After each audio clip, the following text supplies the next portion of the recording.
Delhi NCR में एक बार फिर से भूकंप के झटके महसूस किए गए। शनिवार शाम तकरीबन 7:57 पर दिल्ली एनसीआर में भूकंप के झटके महसूस किए गए। हालांकि एक सप्ताह के अंदर ही ये दूसरी बार ऐसी घटना देखने को मिली है। मंगलवार को भी देर रात में भूकंप के झटके महसूस किए गए थे। हालांकि उस वक्त की तीव्रता अगर की बात करें जाए तो 5.7 उस वक्त में तीव्रता थी, लेकिन इस बार भूकंप की तीव्रता थोड़ी सी कम थी। 5.4 इस बार की तीव्रता रही है।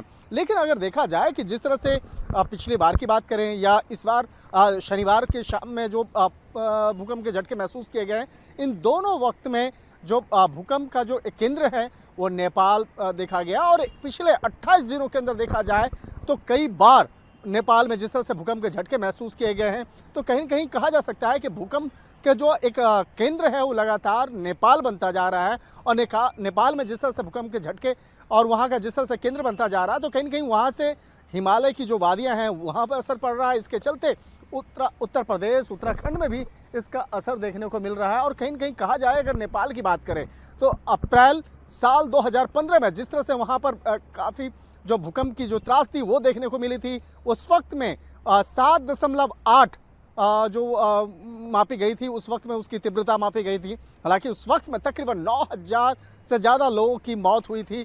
लेकिन 7.8 की अगर तीव्रता की बात करें और अगर अभी की बात करें 5.4 की बात करें तो हल्का सा अंतर है। लेकिन कहीं कहीं इस मामले को लेकर एक अलर्ट भी जारी किया जा रहा है। लेकिन यहाँ पर सबसे बड़ा सवाल उठ रहा है कि आखिर नेपाल में ऐसी क्या वजह है जिसके चलते नेपाल में लगातार भूकंप का ये केंद्र बनता जा रहा है। कहीं न कहीं नेपाल और नेपाल के आसपास रहने वाले जो लोग हैं, जो कहीं न कहीं उन लोगों के अंदर में डर और खौफ इसी वजह को लेकर काफ़ी बढ़ता हुआ नजर आ रहा है।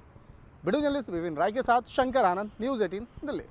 दिल्ली एनसीआर में एक बार फिर से भूकंप के झटके महसूस किए गए। शनिवार शाम तकरीबन 7:57 पर दिल्ली एनसीआर में भूकंप के झटके महसूस किए गए। हालांकि एक सप्ताह के अंदर ही ये दूसरी बार ऐसी घटना देखने को मिली है।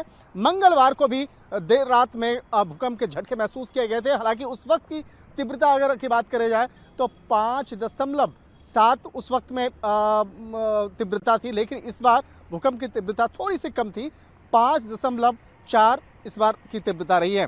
लेकिन अगर देखा जाए कि जिस तरह से पिछली बार की बात करें या इस बार शनिवार के शाम में जो भूकंप के झटके महसूस किए गए, इन दोनों वक्त में जो भूकंप का जो एक केंद्र है वो नेपाल देखा गया। और पिछले 28 दिनों के अंदर देखा जाए तो कई बार नेपाल में जिस तरह से भूकंप के झटके महसूस किए गए हैं, तो कहीं कहीं कहा जा सकता है कि भूकंप के जो एक केंद्र है वो लगातार नेपाल बनता जा रहा है। और नेपाल में जिस तरह से भूकंप के झटके और वहाँ का जिस तरह से केंद्र बनता जा रहा है, तो कहीं कहीं वहाँ से हिमालय की जो वादियाँ हैं वहाँ पर असर पड़ रहा है। इसके चलते उत्तर प्रदेश, उत्तराखंड में भी इसका असर देखने को मिल रहा है। और कहीं कहीं कहा जाए अगर नेपाल की बात करें तो अप्रैल साल 2015 में जिस तरह से वहाँ पर काफ़ी जो भूकंप की जो त्रास थी वो देखने को मिली थी, उस वक्त में 7.8 जो मापी गई थी, उस वक्त में उसकी तीव्रता मापी गई थी। हालांकि उस वक्त में तकरीबन 9,000 से ज़्यादा लोगों की मौत हुई थी।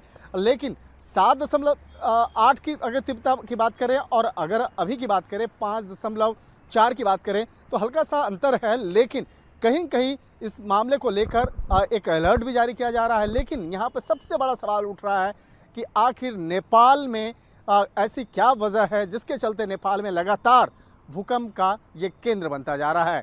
कहीं न कहीं नेपाल और नेपाल के आसपास रहने वाले जो लोग हैं, जो कहीं न कहीं उन लोगों के अंदर में डर और खौफ इसी वजह को लेकर काफ़ी बढ़ता हुआ नजर आ रहा है। वीडियो जर्नलिस्ट विपिन राय के साथ शंकर आनंद, न्यूज़ 18 दिल्ली।